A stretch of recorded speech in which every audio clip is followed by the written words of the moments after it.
ladies and gents in Cyberland, coming back to you with another film review, and this time we're on to another drama film, but a film that I saw, my mom had rented it, and at some point, that's when I watched it.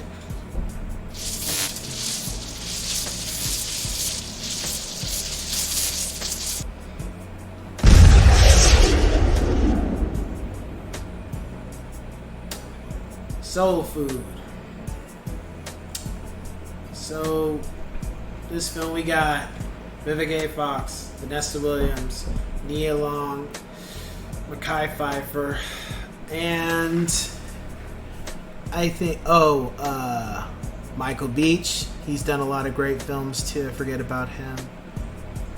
And the film is pretty much about a family in Chi-Town, and they always get together for Sunday dinner. And they all live different lives, but one recently gets married, Bird, Nia Long, Mekhi Phifer. Terry, Vanessa Williams, has been married twice. It's her second marriage.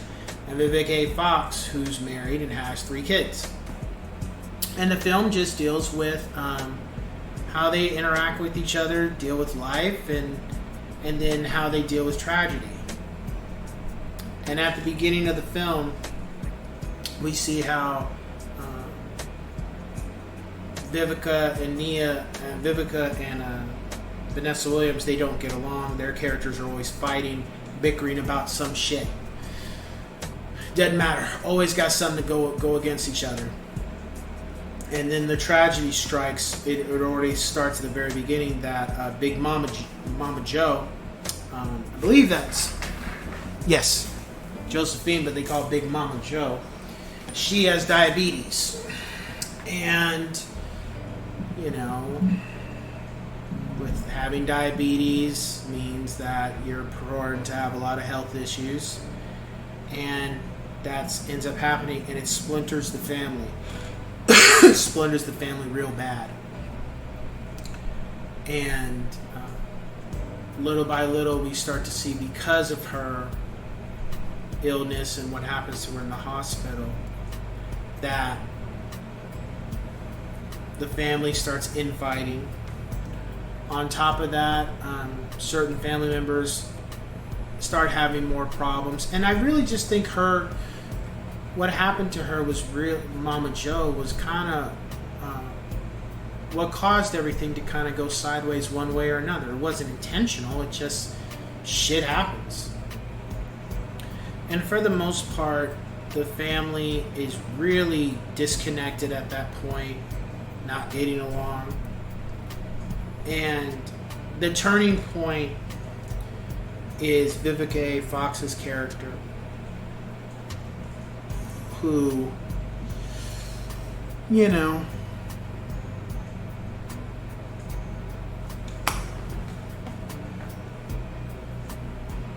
really becomes the head of the family at that point.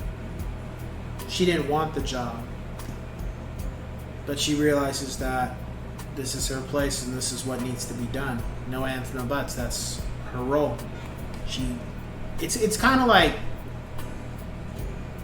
what I got from the film and why I liked it so much and loved it is that you see the sisters a certain way before Mama Joe gets sick. Then you have a midpoint of how the sisters interact with each other while Mama Joe is sick.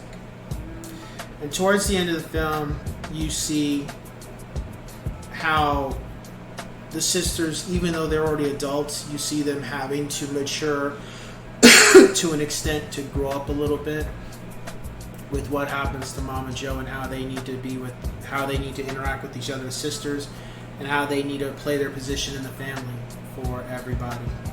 And Ahmad is kind of the key to me. I felt like Ahmad was the key to make sure that everything eventually ended up going the way it did. That Mama Joe used Ahmad as that vessel to do what needed to be done. Almost like her spirit when she was in the hospital, her guidance put him in place to do what needed to be done to make the family work and come back together and continue to be a family. Because, his siblings, he only had one sibling at the time. She's too young. And he's the only kid. Everybody else is an adult. So it made sense in what she did, and she did a damn good job.